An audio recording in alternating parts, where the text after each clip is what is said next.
Assalamualaikum warahmatullahi wabarakatuh. Anda kembali menyaksikan Bapeda Corner. Nah, kalau episode sebelumnya kita masih berkaitan dengan kecamatan-kecamatan di Kota Makassar, kali ini narasumber kita sebenarnya sudah familiar, tapi kita akan berbincang atau ngobrol santai dengan beliau di posisi atau di jabatannya yang baru. Nah, kira-kira siapa narasumber kita pada hari ini?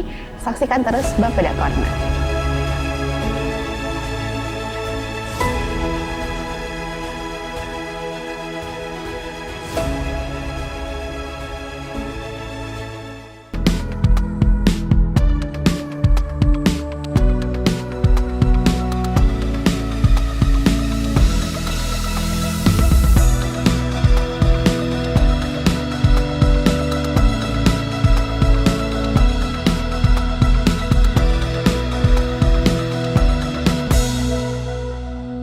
Nah, seperti yang saya sampaikan tadi bahwa narasumber kita sebenarnya sudah sangat familiar ya, karena sudah pernah kita ajak berbincang, ajak berdiskusi di episode-episode sebelumnya. Langsung saja saya sapa Bapak Zainal Ibrahim yang saat ini sudah menjabat sebagai Kepala Dinas Perhubungan Kota Makassar. Assalamualaikum Pak. Waalaikumsalam warahmatullahi wabarakatuh. Saya sapa dulu pemirsa ya. Boleh. Selamat siang pemirsa Bapeda Corner. Saya Zainal Ibrahim, Kepala Dinas Perhubungan Kota Makassar. Nah, itu dia ya. Kalau kemarin kan Pak kita sempat ngobrol nih terkait posisi Bapak di bagian Kesbangpol. Nah, ini sekarang udah di Dishub Makassar, di mana kalau kita berbicara mengenai ruang lingkup atau pekerjaan dari Dinas Perhubungan Kota Makassar itu sepertinya sangat berat dan bebannya itu kayak banyak Pak ya, karena banyak banget yang harus diurusi di Dishub Makassar. Kalau Pak Zainal sendiri gimana Pak? Peralihan dari Kesbangpol ke Dishub biasanya kan ada istilah culture shock atau mungkin ada sedikit yang berbeda dari sebelumnya, gimana? Ya, memang setiap SKPD punya karakteristik tersendiri dalam hal tugas pokok dan fungsi. Betul. Saya sudah 4 kali pindah SKPD ya, dan ini yang kelima sudah pindah SKPD. Memang setiap SKPD punya karakteristik yang berbeda. Kalau kita bicara culture shock, saya tidak culture shock lagi karena tahun lalu saya sempat pelaksana tugas di Dinas Perhubungan Kota Makassar selama 3 bulan. Baik. Ya. Jadi sebelum akhirnya dilantik, iya, PLT dulu.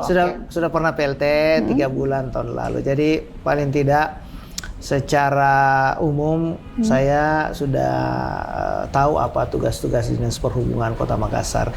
Tapi memang kalau kita lihat beban tugas, Dinas Perhubungan Kota Makassar ini tetap masuk SKPD yang punya beban tugas yang cukup besar. Betul. Perbandingan personil saja kita sudah bisa lihat bahwa dinas ini punya tanggung jawab besar dalam pelayanan publik, yaitu dari segi jumlah personil. Personil kita di sini ada sekitar 750 orang. Wow, itu semua yang berkantor dan juga yang bertugas di luar ya Pak ya? Iya, yang berkantor dan bertugas di luar termasuk yang bertugas di UPTD. Karena di sini ada 2 UPTD di bawah Dinas Perhubungan, yaitu Unit Pelaksana Teknis Dinas Penerangan Jalan Umum dan UPTD Pengujian Kendaraan Bermotor. Oke, jadi ada 2 itu yang kemudian menjadi naungan dari Dishub Makassar. Itu kita bicara ruang lingkup itu tadi baru ada 2 yang kemudian sudah sangat jelas menjadi tanggung jawab dari Dishub. Hal-hal lain yang kemudian berkaitan dan menjadi semacam tugas yang betul-betul menjadi tugas inti dari Dishub Makassar yang kemudian dalam bentuk pelayanan masyarakat apa-apa saja Pak? Iya. Memang kalau kita bicara Dinas Perhubungan ini kita harus bicara pembidangan dulu. Di Dinas Perhubungan ini ada 4 bidang. Yang pertama itu adalah bidang lalu lintas jalan. Itu tugas 2 seksi di bawahnya. Yang pertama seksi manajemen dan rekayasa lalu lintas. Kemudian seksi analisis dampak lalu lintas. Kemudian yang kedua adalah seksi angkutan jalan. Seksi angkutan ini ada 2 seksi di bawahnya lagi, angkutan umum dan seksi pelabuhan, perkeretaapian, kemudian termasuk perhubungan udara. Ya. Kemudian seksi perlengkapan jalan. Seksi perlengkapan jalan ini yang menangani traffic light, rambu-rambu lalu lintas. Di sini ada 2 seksi di bawahnya, yaitu seksi pembangunan angkutan jalan dan seksi pemeliharaan angkutan jalan. Kemudian yang terakhir ini adalah seksi terminal, perparkiran, audit dan inspeksi. Ada 2 seksi di bawahnya, yaitu seksi terminal dan parkir dan seksi audit dan inspeksi. Nah, inilah bidang ini TPAI yang membawahi personil yang melakukan pengaturan di lapangan, yang hampir sekitar 300 orang. Yang kita atur di 15 koordinator wilayah. Ya, ini 300 orang dan kita atur di 15. Sekarang ini seluruh personil itu berkolaborasi dengan Satlantas Polrestabes yang mengatur simpangan-simpangan dan U-turn yang ada di Kota Makassar untuk menghindari kemacetan. Oke, jadi memang masyarakat mungkin udah mulai ada sedikit bayangan ya bahwa apa nih tugas-tugas dari Dishub. Mungkin banyak yang bertanya terkait dengan kondisi-kondisi yang terjadi di Kota Makassar, khususnya pada arus lalu lintas di Kota Makassar. Ketika kita melihat petugas-petugas dari Dishub ya memang seperti itu tugasnya ya. Baik Pak. Kita masuk kepada beberapa problem nih yang ada di Kota Makassar. Tapi sebelumnya saya bahas dulu, ini terakhir saya baca beberapa hari ini di Dishub Makassar lagi gencar untuk melakukan sosialisasi salah satu aplikasi Paraluta kalau nggak salah ya Pak ya. Boleh dijelaskan dulu sedikit terkait aplikasi ini Pak? Jadi ini aplikasi platform yang dibangun oleh Dinas Perhubungan Kota Makassar untuk merespon layanan publik, utamanya mengenai traffic light dan rambu-rambu lalu lintas. Ya, memang kita ada tempat-tempat pengaduan, ada hotline pengaduan mengenai lampu jalan, itu ada hotline-nya juga, ya. Tapi kita belum berbasis aplikasi. Nah, untuk menutupi kekurangan itu, kita juga membuat aplikasi Paraluta ini, patuhi rambu-rambu lalu lintas tak. Nah, kalau misalnya masyarakat menemui ada simpangan yang traffic light-nya mati misalnya, itu bisa dipoto, kemudian dimasukkan di aplikasi dan dikirimkan ke Dinas Perhubungan melalui aplikasi itu. Termasuk misalnya rambu-rambu lalu lintas, kan kita tidak lihat rambu lalu lintas ini kan bisa saja rusak. Betul. Ada yang patah, ada yang kemudian digergaji orang malah. Jadi hilang begitu. Nah, itu perlu juga disampaikan sama kita, karena kemudian rambu-rambu lalu lintas yang kemudian bermasalah itu bisa cepat kita respon untuk perbaikan. Nah, untuk merespon itu di Dinas Perhubungan ada namanya Satgas Penanganan Rambu-rambu lalu lintas. Itu kita bisa bekerja 24 jam. Iya. Karena begini, kalau traffic light mati, itu kan tidak melihat waktu. Betul, mesti dia akan mengganggu lalu lintas yang ada di situ. Hanya perlu kami sampaikan kepada warga masyarakat Kota Makassar bahwa mengenai rambu lalu lintas dan traffic light itu ada tingkatan 3 kewenangan. Oke, nah ini nih. Ya, ini yang perlu juga disampaikan. Jangan sampai menyorotnya hanya ke Dishub gitu ya, Pak. Jangan sampai kemudian bahwa seluruhnya itu menjadi tanggung jawab Dinas Perhubungan Kota Makassar. Ya. Perlu kami jelaskan dulu secara umum bahwa 3 kewenangan ini diatur. Yang pertama, untuk jalan-jalan nasional, maka pembangunan dan pemeliharaannya itu dilakukan oleh Balai Pengelola Transportasi Darat BPTDI yang kantornya ada di kilometer 17. Itu langsung dibawa Departemen Perhubungan. Ya. Kalau untuk jalan-jalan, jadi kalau jalan nasional itu seperti Alauddin, Petarani, kemudian Perintis Kemerdekaan, Bawah Karaeng, Jalan Nusantara. Itu jalan-jalan nasional ya. Termasuk Ahmad Yani. Iya, itu jalan-jalan nasional semua. Nah, kemudian yang kedua adalah jalan-jalan provinsi. Itu untuk traffic light dan rambu-rambu lalu lintasnya itu di maintenance dan ditangani oleh Dinas Perhubungan Provinsi. Contohnya apa? Antang Raya, Antang Raya. Ya. Itu masuk jalan provinsi, ya Pak Provinsi. ya? Baik. Kemudian Hertasning. Nah, Ya, sampai Arupala. Itu jalan provinsi. Nah, di luar jalan nasional dan jalan provinsi, traffic light dan rambu-rambu lalu lintasnya itu menjadi tanggung jawab pemerintah Kota Makassar. oke. Wah. Tapi ini pengaturan ini sekarang ini untuk menghindari adanya keterlambatan pelayanan masyarakat, kita sudah ada sejak saya masuk di sini, kita sudah membentuk namanya Satgas Terpadu Penanganan Rambu-rambu Lalu Lintas. Oke, Jadi kita tidak melihat lagi. betul. Nah, Silakan kalau memang mau mengadu ke Dinas Perhubungan Kota Makassar, tapi yang bermasalah adalah jalan provinsi, tidak ada masalah. Karena kami ada grup bersama untuk menangani itu secara bersama-sama. ya, Tidak melihat lagi sekat-sekat kewenangan. betul. Nah, ini yang penting sekali. Iya, penting sekali Ya, ini, Pak. tapi penting juga disampaikan masyarakat Betul. bahwa Iya. penanganannya itu bertingkat. Tapi untuk penanganan secara respon cepat, ini kita tidak melihat sekat-sekat kewenangan lagi. Kita ada namanya Satgas Terpadu. Jadi tidak usah, oh karena ini jalan nasional, jadi ada rusak kita melapor ke misalnya ke Balai Transportasi Darat. Nggak perlu, ke Dinas Perhubungan Kota Makassar udah selesai itu. Oke. Kami yang mengontak mereka dan sama-sama memperbaiki di lapangan. Betul. Jadi mereka ada tim ya, tim Satgas Terpadu, Satgas Satuan Tugas Terpadu, yang isinya penanganan semua. rambu lalu lintas yang isinya semua. Oke, jadi masyarakat nggak ada PR ya bahwa harus menghafal jalan-jalan mana nih yang menjadi wewenang provinsi, kota, kemudian pusat mungkin ya. Jadi tetap harus melapor aja langsung biar segera ditangani, Pak. Oke.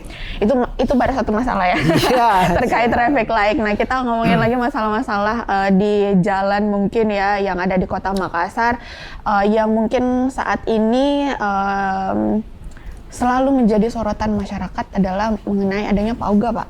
PAUGA, ya. PAUGA ini kalau secara real kita melihat bahwa memang ada tindakan tegas sebenarnya yang sudah bisa dirasakan di beberapa bagian di Kota Makassar. Tapi kalau saya sih melihatnya bahwa hal ini sepertinya hanya pada saat saat-saat tertentu gitu. Jadi pada saat masyarakat itu membahas itu atau menyoroti itu secara bersamaan, barulah ditindaki. Kemudian ketika lowong lagi, muncul lagi PAUGA ini. Gimana sih Pak sebenarnya? Ya, memang ini PR bagi Dinas Perhubungan dan SKPD terkait untuk menangani ini. Karena PAUGA ini kan termasuk masalah sosial. Ya.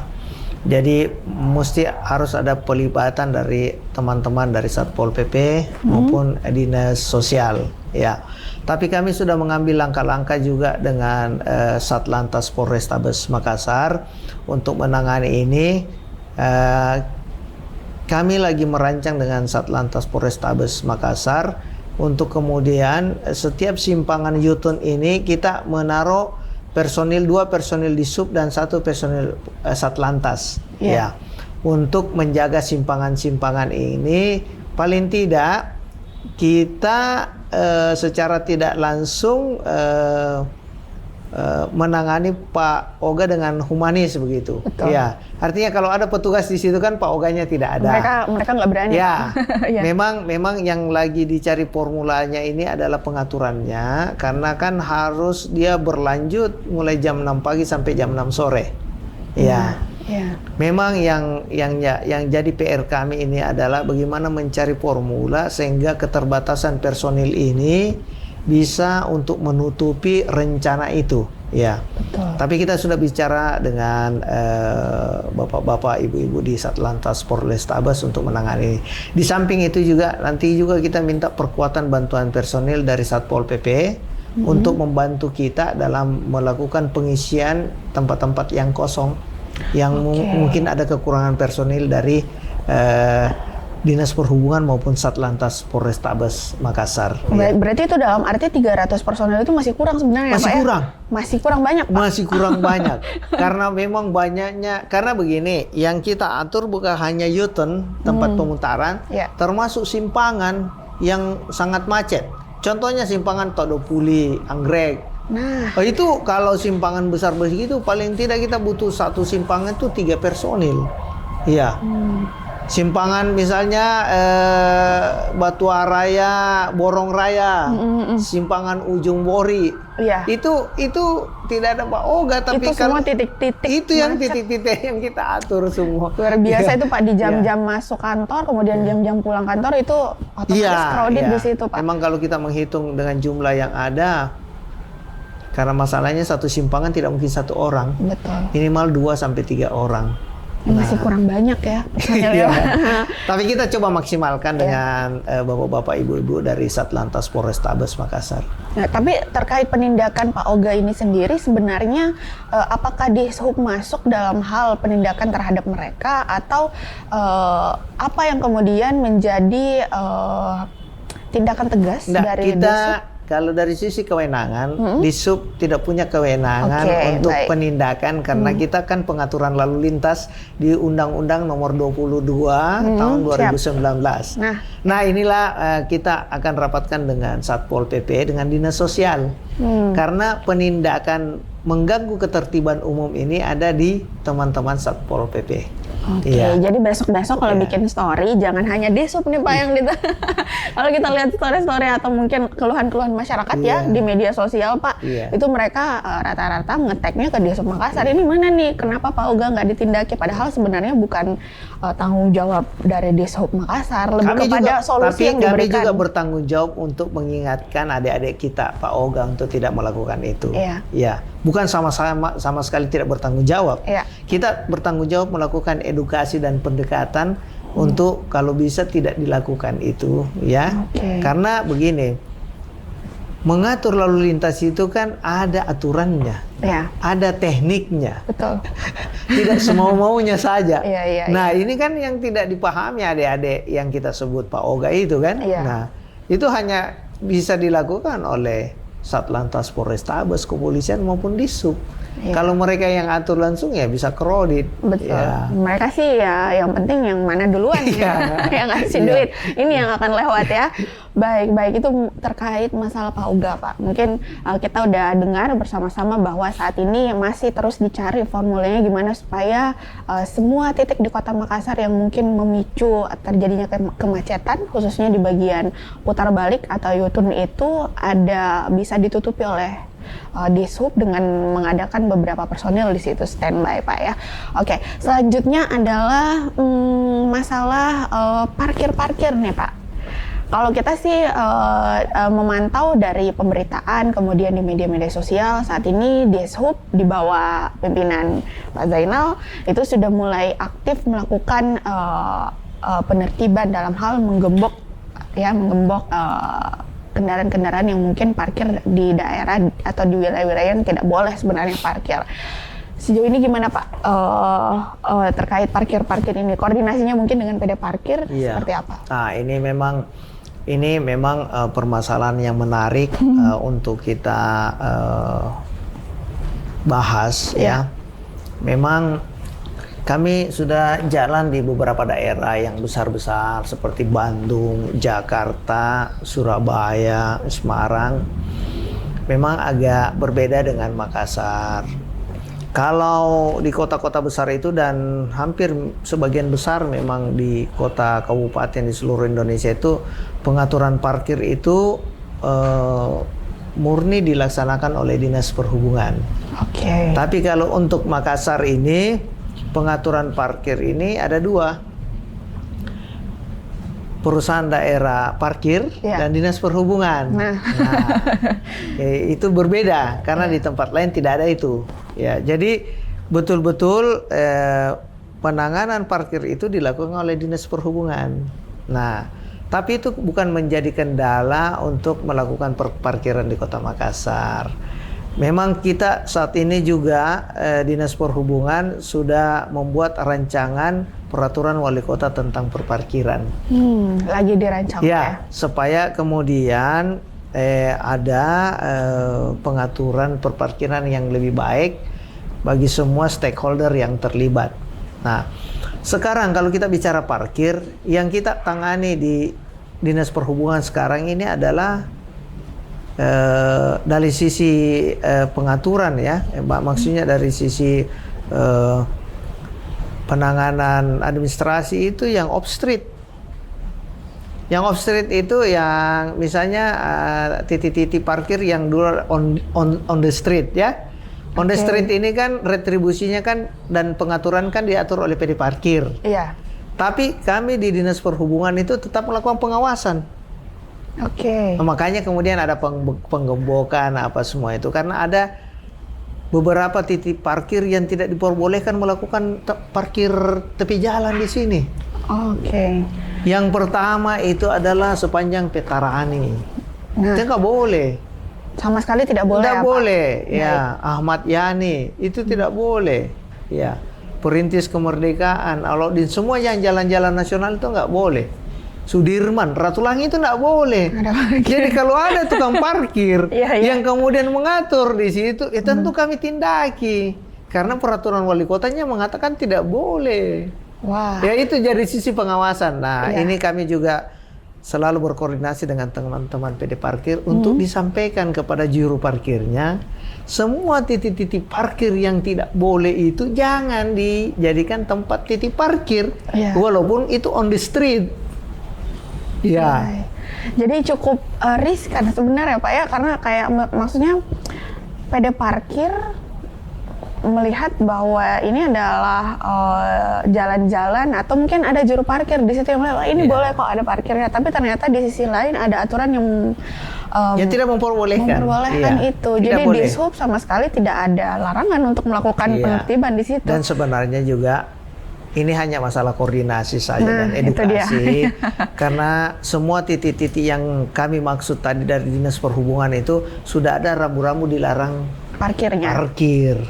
Jadi sebenarnya tanpa pemberitahuan pun masyarakat maupun juru parkir sudah bisa melihat Betul. bahwa itu tidak boleh parkir di situ.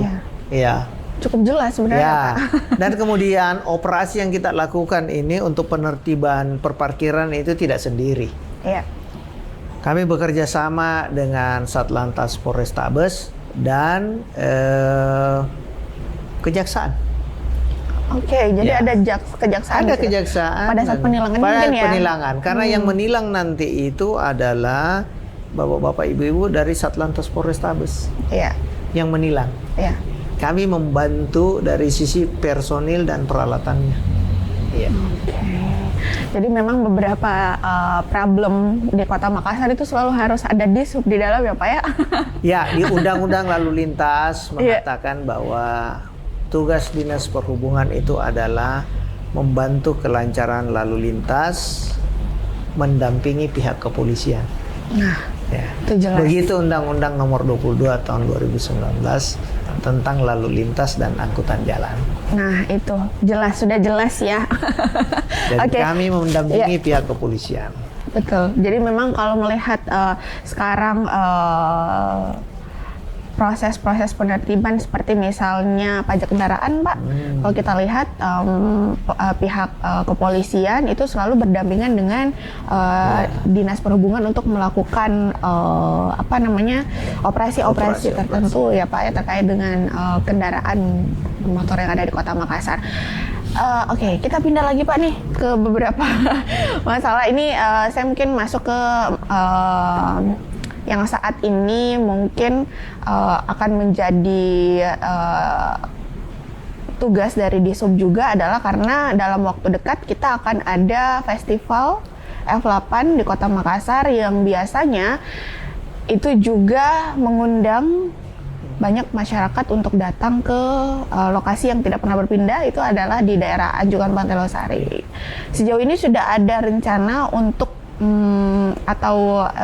sudah mengarah kepada membuat rekayasa jalan misalnya, karena setiap tahun di pelaksanaan F8 itu arus lalu lintas juga lumayan ya Pak ya, di daerah-daerah dekat Anjungan Pantai Losari selalu crowded di situ kendaraan, dan di Sub kita selalu lihat bahwa di sana mereka standby untuk mengatur arus lalu lintas. Gimana Pak? Iya. Ini menarik karena saya baru kali ini sebagai Dinas Perhubungan, Iya, Kadis Perhubungan terlibat dalam proses F8. Betul. Saya sudah lama terlibat dalam proses kegiatan F8, mulai saya inspektur, saya Kesbang Pol, Ya. ya. Ya. Tapi baru kali ini terlibat F8 sebagai Kepala Dinas Kepala Perhubungan. Nah, itu menantang dan cukup rumit. Ya. Jadi kami sudah melakukan persiapan terkait itu sejak 2 minggu lalu sebenarnya. Dinas Perhubungan sudah membuat peta rekayasa lalu lintas. Karena tempatnya, venue-nya nanti itu direncanakan di Tugu MNEK. Ya. Peta rekayasa lalu lintas itu kita sudah perhadapkan ke pimpinan dan sudah diasistensi. Ya, kami diminta melakukan penyempurnaan beberapa. Setelah itu kami konsultasikan dengan Satlantas Polrestabes dan teman-teman SKPD. Ya. Dan kami rencanakan mungkin menurunkan personil di sana itu secara shift ya. Itu mungkin 300 orang. Wah, jadi nanti petugas lapangannya itu bakal ke sana semua ya, Pak ya? Kita atur secara bergiliran, tapi kita siapkan sampai 300 jumlah personil mengatur F8 kali ini. Ya, karena lumayan, karena festival F8 ini bukan 1-2 hari. Ya. Tapi itu baru satu tugas. Tugas di sub masih ada. Masih ada. Selain itu kita tentu melakukan pengecekan penerangan di lokasi, baik yang ada di Pantai Losari maupun di Tugu MNEK. Di Tugu MNEK ini kan penerangannya masih kurang, ya. Mungkin perlu dari Dinas Perhubungan itu menambah penerangan di sana, ya, supaya kemudian pelaksanaan kegiatan itu nanti bisa berjalan dengan baik dan mendukung. Dan tim kami juga dari Dinas Perhubungan sudah turun ke lapangan, ya, untuk mencek lampu-lampu yang kira-kira sudah mati atau redup, itu kita lakukan perbaikan. Sampai kita juga mengecek instalasi listrik yang ada di sana. Jangan sampai itu bisa mengganggu pelaksanaan kegiatan di sana. Wah, jadi luar biasa memang ya tugas-tugas dari Dishub Kota Makassar ini, yang kemudian hampir di setiap bagian penting di Kota Makassar itu selalu ada peran Dishub Makassar di situ, Pak. Terakhir Pak, ini karena kita udah berada di pertengahan tahun 2024. Selain dari tadi mungkin kita sempat bahas sedikit mengenai aplikasi Paraluta yang kemudian menjadi salah satu program inovasi mungkin ya dari Dishub Makassar. Program-program yang saat ini berjalan di Dishub Makassar, kemudian juga mungkin ada program unggulan atau program inovasi lainnya yang akan keluar untuk segera dinikmati oleh masyarakat, apakah ada? Sebenarnya sekarang ini kan kita dilarang melakukan inovasi yang berbeda-beda. Ya. Jadi tidak boleh sekarang ini ada inovasi setiap bidang itu satu aplikasi misalnya. Yang berbeda-beda. Makanya yang dimintakan pemerintah kota ini adalah satu aplikasi itu adalah satu platform. Ya. Jadi nanti ini Paraluta kita menjadikan main platform untuk seluruh inovasi yang ada di Dinas Perhubungan. Karena setiap bidang di sini punya inovasi-inovasi. Nah, ini kita mau coba menyatukan saja di platform Paraluta ini supaya semua nanti masuk di situ. Jadi di satu platform, kemudian nanti akan ada beberapa di dalam situ yang berkaitan dengan Dishub semua, Pak ya. Jadi tinggal satu kali nih kita downloadnya. Kemudian saya tambah juga, ini masalah Car Free Day. Nah, Car Free Day. Car Free Day. Car Free Day ini kan kita sudah punya 2 Car Free Day ya, yang ada di Jenderal Sudirman dan ada di Boulevard. Kami coba merancang ada Car Free Day yang ada di timur kota, supaya jangan semua masyarakat ini masuk ke tengah kota. Kan itu sama memacetkan juga. Coba nanti kita sedang rancang satu titik di timur kota, tapi kebetulan jalannya punya Balai Jalan Nasional. Kami lagi berkoordinasi dengan Balai Jalan Nasional, kalau bisa kita diizinkan menggunakan jalan itu sebagai lokasi Car Free Day. Tapi Car Free Day ini coba kita rancang lebih terkoordinasi. Ya, nanti kita buat peraturan wali kotanya, tapi sudah melibatkan Satpol PP, kemudian Dinas Koperasi UMKM, Satpol PP mengatur keamanan ketertibannya, Dinas Koperasi untuk mengatur UMKM-nya dengan tentu koordinasi dengan kecamatan, kelurahan, ya kan? PD parkir untuk pengaturan parkirnya. Jadi dia lebih teratur ya dan terkoordinasi. Ya. Oke, boleh di-spill Pak dari daerah mana nanti? Nanti kami kalau di launching baru disampaikan, siap. karena kan nanti Masih kita jadi sampaikan rahasia. terus belum ada izinnya kan susah Betul, juga. betul. Jadi dipersiapkan dulu timnya, kemudian. Yang dibutuhkan, baru kita launching. Nah, kalau dapat izin penggunaan jalannya, nah boleh. Jadi ada 3 Car Free Day di Kota Makassar nantinya, Pak. Dan terakhir lancar. terakhir lagi satu. Siap, boleh. Kadang-kadang ini pemerintahan dianggap tidak berkoordinasi satu sama lain. Alhamdulillah Dinas Perhubungan ini kita sudah koordinasi dengan baik, baik dengan Balai Transportasi Darat, Dinas Perhubungan Provinsi maupun Satlantas, Polda maupun Polrestabes. Ini ada permasalahan kan di ujung Lemena itu. Ujung Lemena itu kan banyak yang melawan arah. Yang dari Antang itu. Betul, iya. Langsung masuk melawan arah ke pintu 1 Unhas. Setelah kita lakukan rapat, ada namanya forum koordinasi kita, namanya forum lalu lintas. Itu melibatkan seluruh stakeholder terkait. Dari rekomendasi itu kita bisa memberikan rekomendasi untuk perbaikan, termasuk itu. Nah, nanti ke depan itu berdasarkan masukan masyarakat dan sudah dibahas di forum lalu lintas, kita buat traffic light nanti di situ dan sudah mau jadi. Sudah jadi sebenarnya, tinggal launching. Jadi nanti bukaan itu kita buka. Jadi ada traffic lalu lintas di situ, di bukaan barier tengah itu. Karena itu kan beda-beda kewenangan. Karena kewenangan kalau barier tengah itu kan ada di Balai Jalan Nasional. Ya, tapi sudah kita bicarakan di forum lalu lintas. Itu sudah nanti dibuka setelah jadi traffic light-nya sudah jadi, tinggal nanti dibuka baru di floor. Jadi nanti tidak ada lagi melawan arah. Nanti tinggal yang di depan Carrefour itu nanti ditutup. Itu satu. Kedua adalah Alauddin kan macet ini, simpangan Alauddin Petarani. Itu juga sudah sementara dibuat oleh Balai Transportasi Darat, itu simpangan yang satu paket dengan Lemena. Itu juga karena sebenarnya dulu di situ ada traffic light kan, Pak? Betul. Itulah wujud koordinasi yang kita bangun sekarang. Tanpa melihat batas-batas kewenangan. Itu juga crowded, Pak. Kalau di Alauddin Petarani itu kan karena tidak ada traffic light di situ, jadi itu sudah ada. Sudah mau jadi sekarang. Wah, ini luar biasa ya. Kerja-kerja di Sub sekarang ini kita melihat bagaimana merasakan langsung gimana kemudian personil dari Dishub turun ke lapangan mengatasi masalah lalu lintas, kemudian juga solusi-solusi lain tadi udah disebutkan oleh Pak Kadis, ada beberapa tambahan traffic light untuk mengurai kemacetan yang ada di Kota Makassar.